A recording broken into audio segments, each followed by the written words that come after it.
Hello everyone and welcome back to the EGFH 2022 National Championship. We're getting ready for our second match of the day. It's going to be Winners Bracket Round 2 coming up. We just saw Winners Bracket Round 1. Seb take down Flycario 3-0. Now Flycario's day is not done. He'll be playing through Losers Bracket as this is a double elim, but we'll be moving on to see Winners Bracket side Toad versus Hobbes, two players that Hobbes, we got to see yesterday, played very well in his pool play set, finished second overall, versus Toad, who has been one of the players to kind of watch throughout the season as he went 5-0 in his pool play.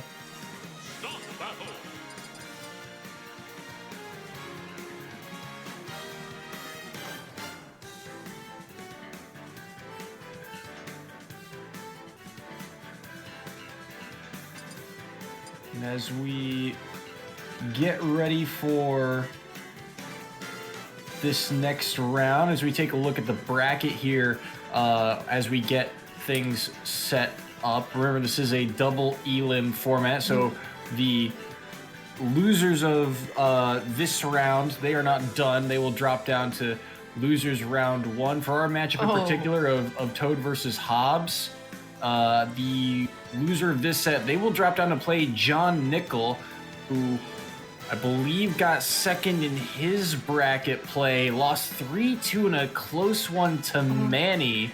So an interesting pool kind of developing here as we go on through the day.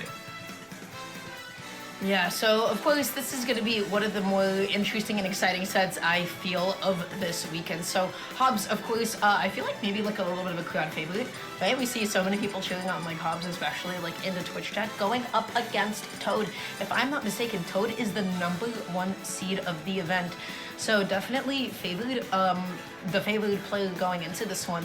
But last time we saw Hobbes on the Mario, Hobbes was super dominant, just able to take it all the way home against the opponent here on stream. And yeah, just a really good like showcase on like, you know, just really good fundamentals. And it's going to be interesting seeing them go up against a different player.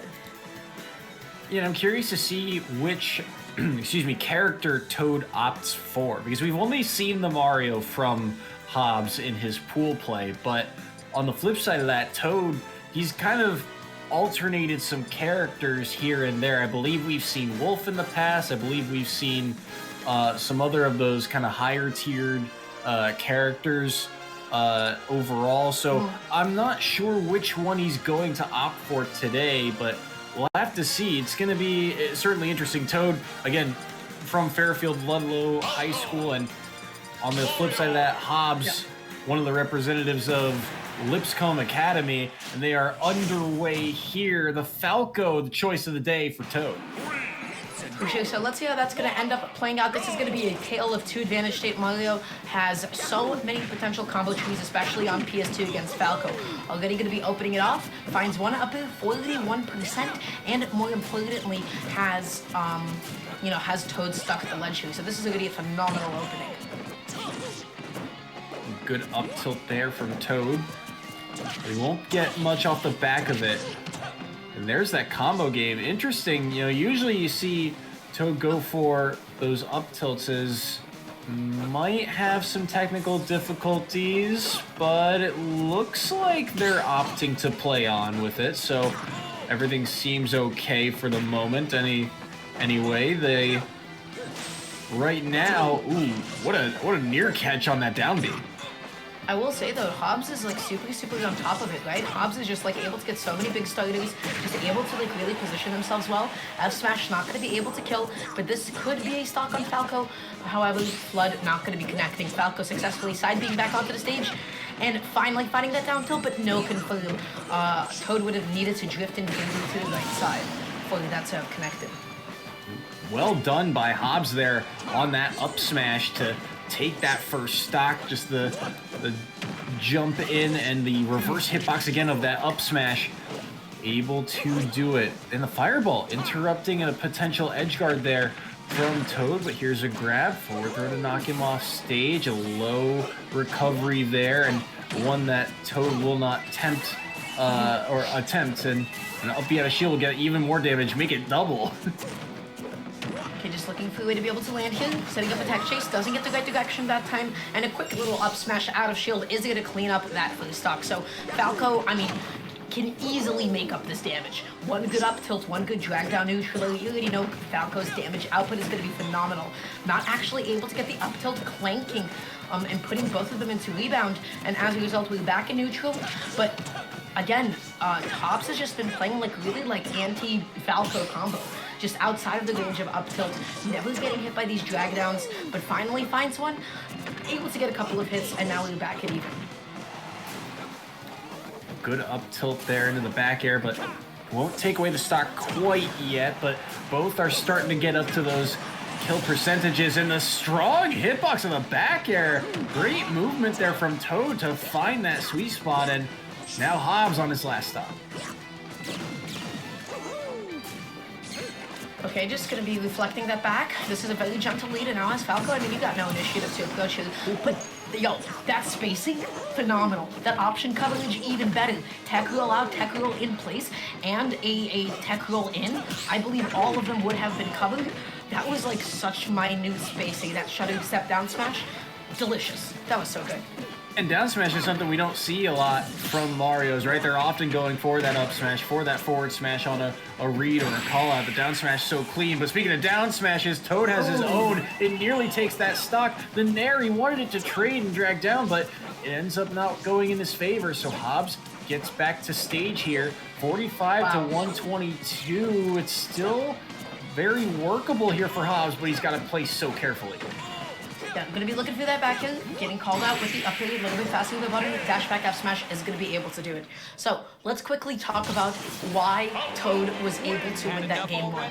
This was a phenomenal game of adaptation, and specifically, I love the way that Toad was mixing up a lot of the options off of short hops and full hops as they descend. We saw tomahawks, we saw down beats, we saw forwarders, and we saw active downers. The way that Toad was choosing to use each button made it so that Hobbes was never able to catch landings the same way twice. As a result, super ambiguous, Hobbes was just able to like run into a lot of the attacks that that Toad was putting out just because of how ambiguous they kept themselves. So going into game number 2, even though Toad, I feel like comparatively to a lot of Falcos, maybe not necessarily the most explosive combo game, I feel like in neutral was super slippery, especially at that last stock, adapted so well over the course of the game. Smashville is going to be a bit of an interesting choice, a little bit smaller. You're not going to be able to play back as much. Let's see how this goes.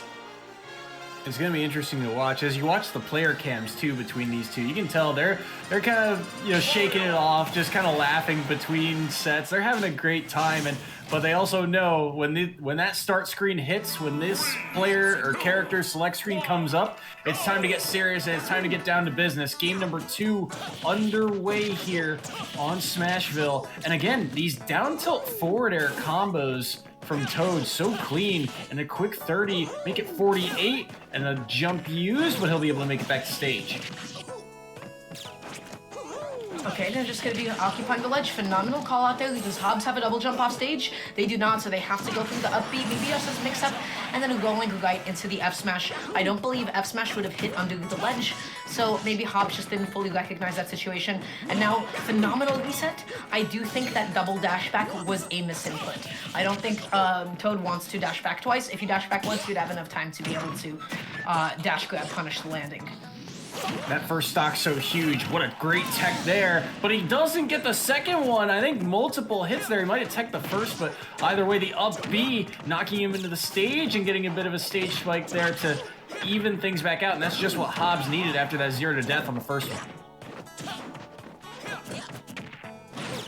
Okay, able to get the up throw. Just, again, now this is a totally different game for Toad, right? Constantly dominating the pace of the match. F Smash not going to be connecting that time around because that was a little bit further up. F Smash won't be able to kill. How do you recover? That is the biggest challenge of Falco. And the dash attack, a little bit too early. A little too preemptive, and thus was not able to 2-frame. The flood knocking Falco up again. Side B into the back air, knocking you up when you're on the platform, and Toad quickly converts there. So another stock gone, and Hobbes has to find another way to battle back here on his last stock, but he'll need a forward air for his troubles. And Toad doing just such a good job of getting out of disadvantage so far has been a key difference maker in game number 2. Okay, just once again, the struggle with Falco, which is actually how do you make it back onto the stage. I do like the down smash. And I guess double jump back onto the stage also just like gives you time to reposition. But now you really can't match Falco's damage output. I do feel like Toad has the good idea with a lot of these resets, but is a little bit too late on them. We saw that with the missed dash back grab. We saw that time with like the delayed up air, not able to effectively punish the spot dodge in time. And falling out of the up tilt. Big rapid jab whip. This could be a big punish. Grabs, up airs, and no forward air though. Couldn't quite get all of it. Fireball gonna land, some chip damage here, but gotta play so careful. Forward tilt's not landing, and just the pressure these two are applying just in their spacing alone.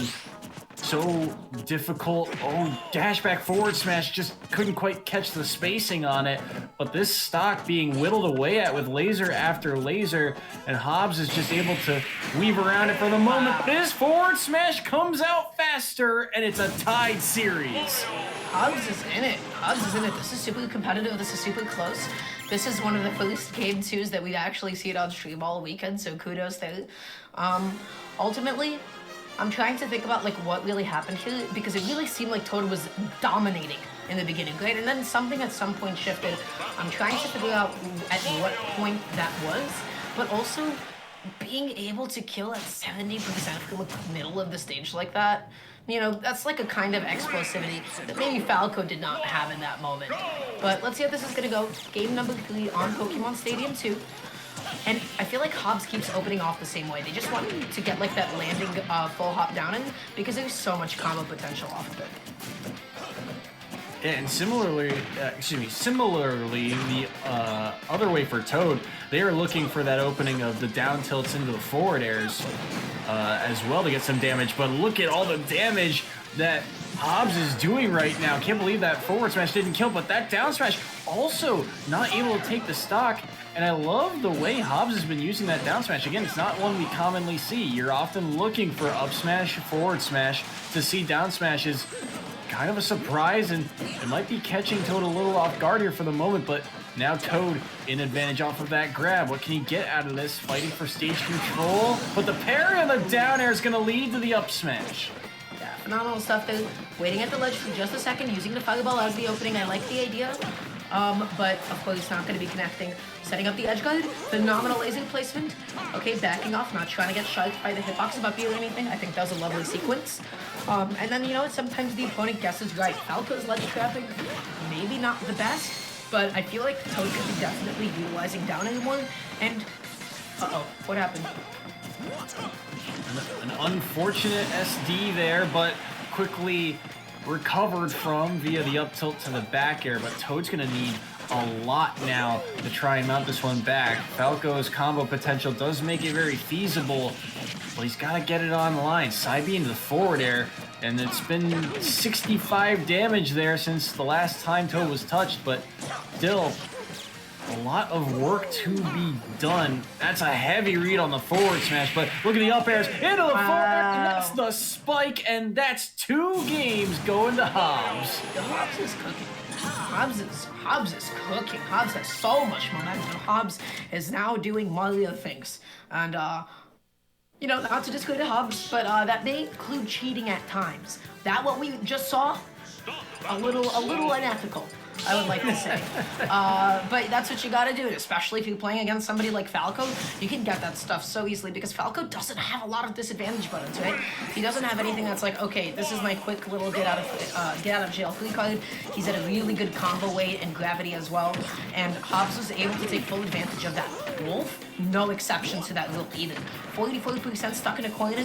Hobbes' coverage is phenomenal. There's another up air combo into the up B, and the landing caught by the full smash. Only 12%. He got hit, I think, 1 time that entire stock, and Hobbes now with a pretty significant lead built up for himself. Oh my goodness, what a tech off that forward air too, but that's getting dangerous. But it's not over. That coverage, Hobbes did not start already, you know, counting their money. They just were like, okay, you know what? I didn't get the full spike hit. I'm still gonna reset. I'm still gonna optimize. I'm still gonna be able to tech chase. And Hobbes needs to just keep this advantage up because Toad has not been able to cut this bleeding. Good back air there from Toad. Gets a grab as well. Down throw, and not much off the back of that one, but he's down a full stock here, and they're both at kill percent. Needs this one and needs it badly, and he finds it. The up smash catching Mario, and we're back to even stocks, but still, that 105 is looking very dangerous. Yeah, at this point, you know, Mario needs like a good up smash. It can be a little bit difficult for him to actually get the kill, but he does have so much edge guarding potential on Wolf if he can set that kind of thing up. But now we're seeing Toad mix up some of his options, starting to go through some more like falling and descending stuff, really looking for the falling forward and back and the neutral, etc. Okay, just opting to jump away that time back to center stage, suck off stage and in the corner, and that's gonna be the ledge trump back. Phenomenal stuff. Hobbes is playing out of their mind. That ledge trump so smart too. The second Toad went low, you saw Hobbes say, all right, I know exactly how to execute off the back of this, and gets that second stock off the board. Now Toad trying not to fall down into loser's bracket. He's been top 4, I think, the last 2 times we've seen him in a tournament. So really a huge play for Hobbes here if he can pull this one off. 128 on his second stock, and Hobbes at 48. At this point, anything Hobbes is looking for is just these few small hits. He's looking for extra credit just to make that last stock a little bit easier, but he's got to find a way back to stage here at 147. Wolf's got so many strong hits. He wanted to end it there with the runoff forward air, and he'll be able to double jump back to stage for now. Okay, getting a couple of lasers in, backing off, waiting a second, and able to get that F tilt. Phenomenal stuff, good patient ledge trapping. This is within the realm of doability for Toad. They need one good dash attack, they need one good neutral, one down throw dash attack, and they can start evening this up.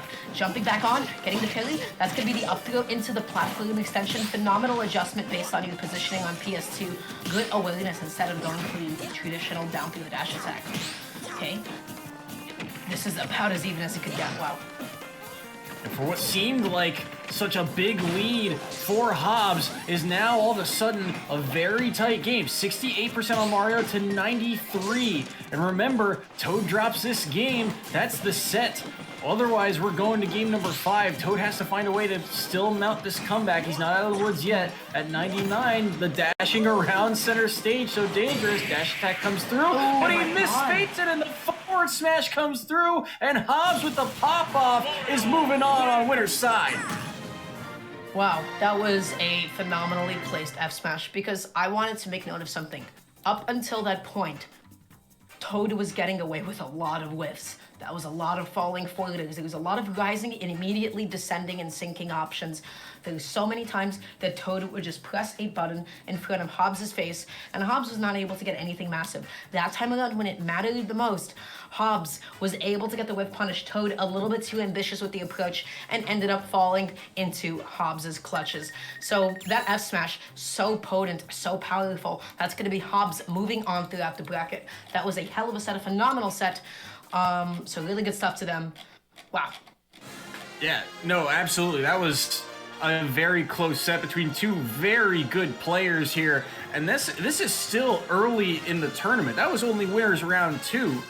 That's just to get to winners round 3. So we're still not even on the towards the back half of the bracket. We're still trying to get towards winners quarters, and that was just to get close by. So Hobbes, he moves on, getting the 3-1 victory over Toad. Yep. He now awaits the winner of Polar's SSB versus Seb25. Seb25 we saw earlier today. We'll get updates on that set later today. And Toad now drops down to play John Nickel in loser's bracket, so his day's not done either. Yeah, but with that being said, everybody, the next set is going to be exactly at 3 p.m. EST. So 25 minutes from now, get yourself some water, get yourself some snacks, and stay tuned because we will be right back.